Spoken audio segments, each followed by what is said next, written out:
We're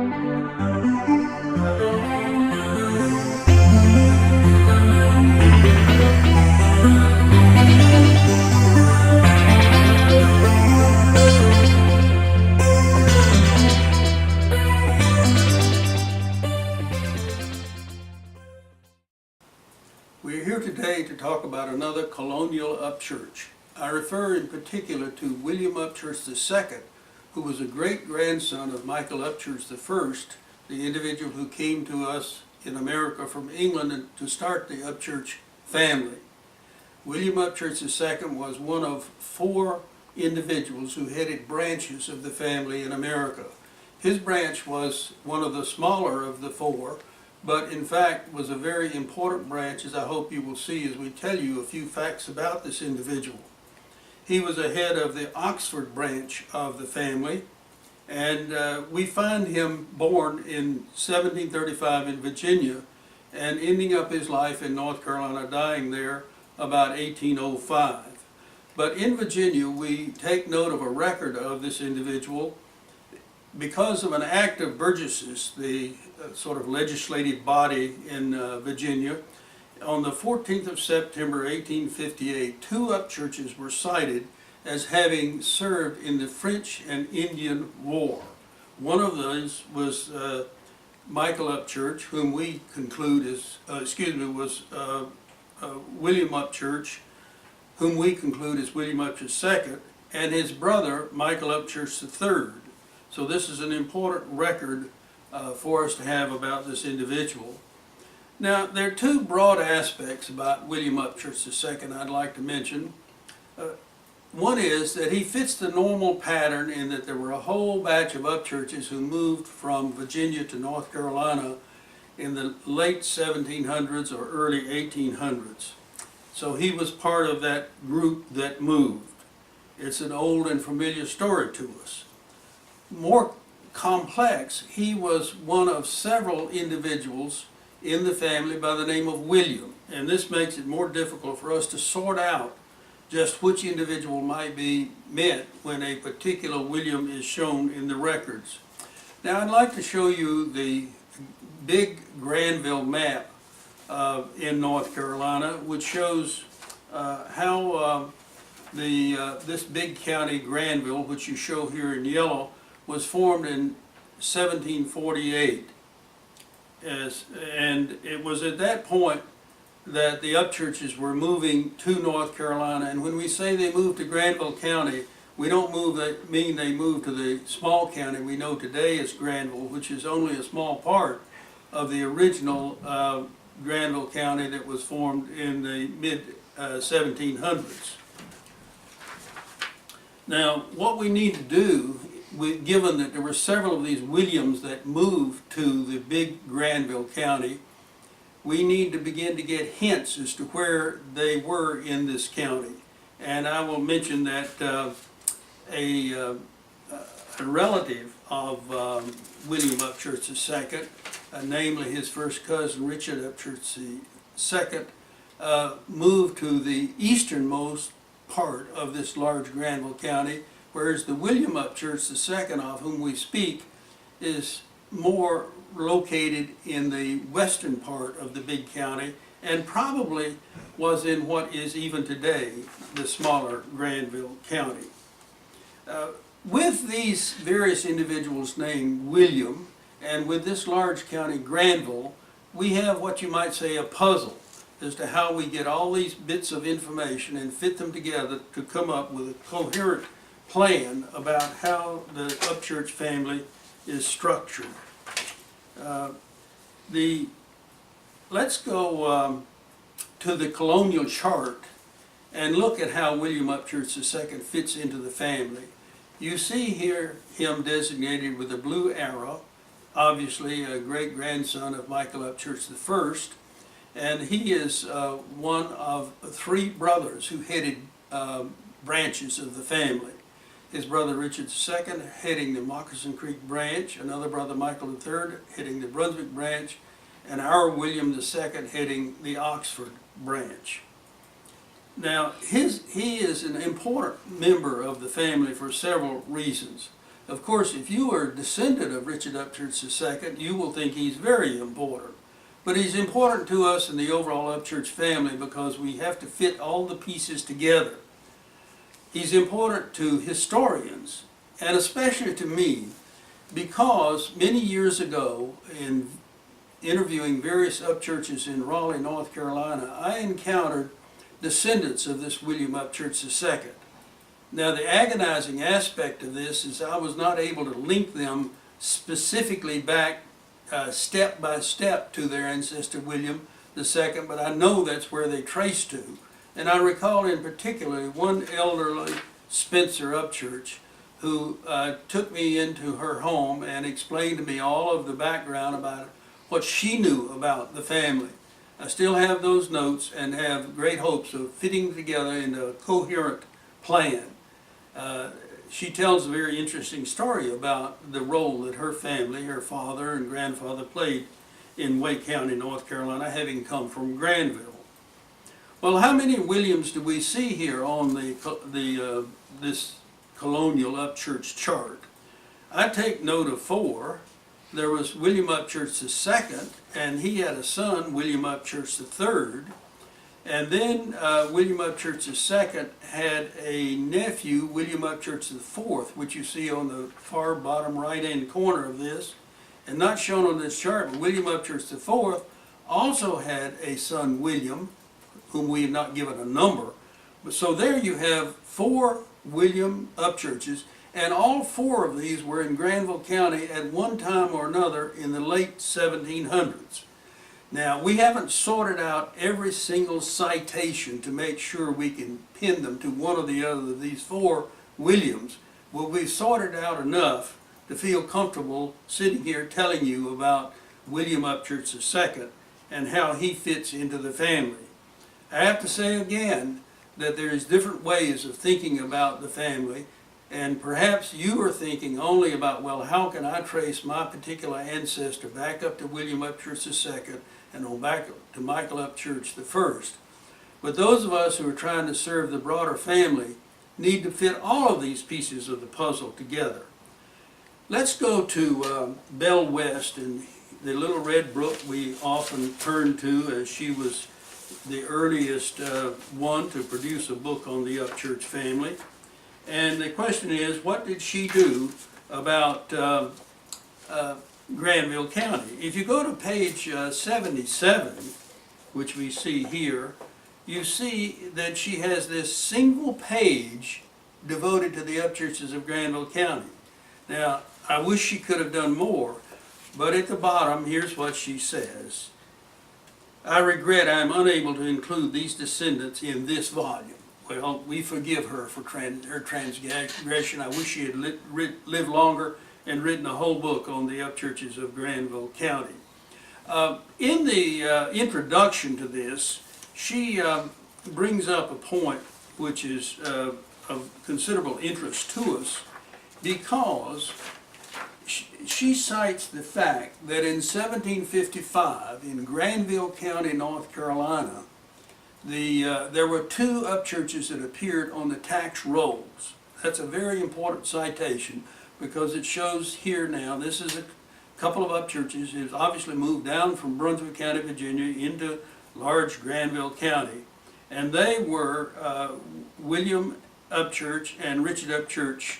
And I identify these 2 as Richard Upchurch II and William Upchurch II, the one of whom we speak today. Now, West makes a point of the fact that we have never found a land transaction in which these 2 individuals acquired property which would have been the logic of them being on the tax roll. Perhaps we shall one day find that. Well, let's take this one page that West has and see what we can make of it.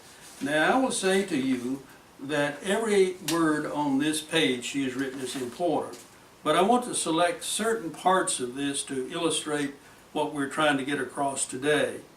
So I've highlighted a section there which shows a number of following paragraphs, which I've labeled 1 through 5, and I'll just pick paragraphs 1, 2, and 3 to illustrate a point. Paragraph 1 shows 300 acres that were purchased in 1778 by William Upchurch. Now, what can we conclude? I would say this could be William Upchurch II, but it could not be William Upchurch III because the third was not born until 1774, so he would not have been in a position to have bought land in 1778. And that's the kind of analysis we have to keep before us, thinking about, oh, which William could this be? Now, in fact, it could be William Upchurch IV or his son, because we know those two individuals moved through Granville County on their way to Wilkes County, North Carolina, but they were there for a brief time, and they could have been the one that owned this 300 acres. West mentions that later on on her page, this 300 acres, so we know a little bit about where it is, but I'll leave that total story to another time. Now, in paragraph 2, we see the 1769 tax list, and we have a William Upchurch. Now, he is probably not the son of William II, as the son of William II wasn't born until 1774. He's probably the previous individual we mentioned as the son of William Upchurch IV. Also there we notice that in 1778 there was an oath of allegiance taken for an individual, and we'll come back to that again later. In paragraph 3, we note that William Upchurch in 1779 bought 200 acres of land, and I propose to you that this was William Upchurch II. We take note of the fact that he sold this land in 1785. Now, this is about what West has had to say to us, and I want to go from there to the court minutes that we have that she did not cite, but which are really good information for her. These court minutes, and I've shown 3 extracts from this, one from 1761, one from 1791, and one from 1801 to 1809. Let's take the first one. This shows that William Upchurch was an assignee of Joseph John Alston versus George Jordan with an attorney, Robert Jones. Now, I propose that that is specifically William Upchurch II. Then in the next item, grand jurors were appointed, and you see among the list there William Upchurch, and I propose that that is William Upchurch II. Now, why is this list important? If you're willing to do more research on this matter, it would be very interesting to look at the records that exist on these other individuals, because they were close neighbors of this William Upchurch. And we'll draw the noose tighter and tighter until we know 110% sure that we've got William Upchurch II corralled. Now, we don't always get good news, and I'll have to cite the 3rd paragraph here, the court record on page 189, and what it illustrates is that back in those days, even as today, Mother Nature was busy and alive and influencing our lives. And this is illustrated by the record, which says that William Upchurch was ordered to pay support for a child begotten on the body of Phoebe Lindsay. Now, that's the fact, and we have to look at it and see what it means. What it says is we Upchurches probably have a lot of Lindsays around sometimes that are cousins that we haven't caught up with, and we should do that one of these days. Now, we have another very interesting record, because in 1786, there was a state census taken, and we'll take a look at that. And we're fortunate that it has as a head of it the household William Upchurch, and I am proposing that that for sure is William Upchurch II. And you see there that we have a description of the information that we can conclude, along with the assumed relationship of the various individuals in the household, although the only name that's mentioned is the head of the household. But we see other individuals listed. And one thing that would make us a little more comfortable about saying this is William Upchurch II is that the two sons shown there fit precisely the age brackets that would be needed for his son William Upchurch III and his other son John Upchurch IV. Now, it's very intriguing that there's a daughter listed there, and I do have a citation of a female Upchurch in that era, in that particular location, marrying someone, and with more research perhaps we can figure out precisely whether or not that was a daughter of William Upchurch II. Now, we are extremely unfortunate in another way, in that of the four Upchurches who were heads of branches of the family, William Upchurch II is the only one that lived over into the 1800s and therefore got himself recorded on the 1800 federal census. And I turn your attention now to that particular census. Now again, we only have by name the head of the household, but we show the brackets of ages. And there we see that there are a number of daughters involved that we don't have the names of, and then there's even a son that we don't have the name of.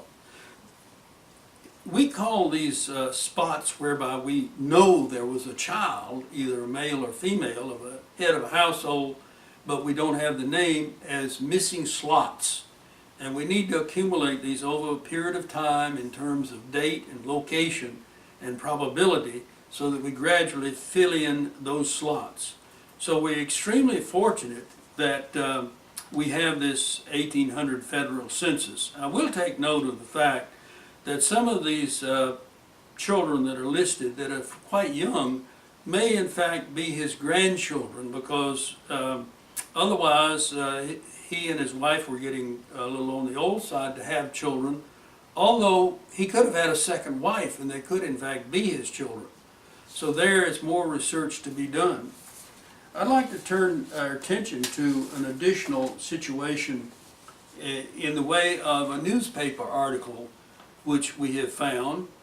It states in this article that two Upchurches in 1778 in Granville County took the oath of allegiance, and those two were John Upchurch and William Upchurch. Now I propose they were William Upchurch II, of whom we speak, who would have been about age 43 in 1778, and that the other would have been actually his nephew, John Upchurch III, who would have been age 37 at the time this record was taken in 1778. Perhaps I should mention what this oath means, this oath of allegiance. Of course, in 1778, that was in the midst of the Revolution, and the colonial authorities fighting the British were anxious to know who was actually a friend and who was a foe. So they created this arrangement in the paperwork whereby people were invited, or in some cases given directions that they had to declare one way or another. And if they signed the oath of allegiance, it meant that they were had allegiance to the colonial authorities.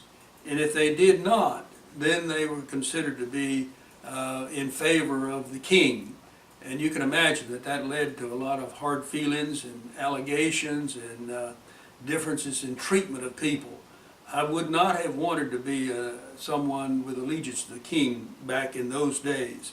And so we're fortunate to have our two Upchurches cited as taking this oath of allegiance in 1778 in Granville County. Now, what can we conclude about our family member William Upchurch II? I would say we're very fortunate to have a robust record of this individual, extended even to the 1800 census. But as you will have concluded from listening to the comments, there's a great challenge to begin to sort out all of those William Upchurches that existed in Granville County, North Carolina in the late 1700s and even the early 1800s. And we look forward to learning more about that in due course and bringing the information to you.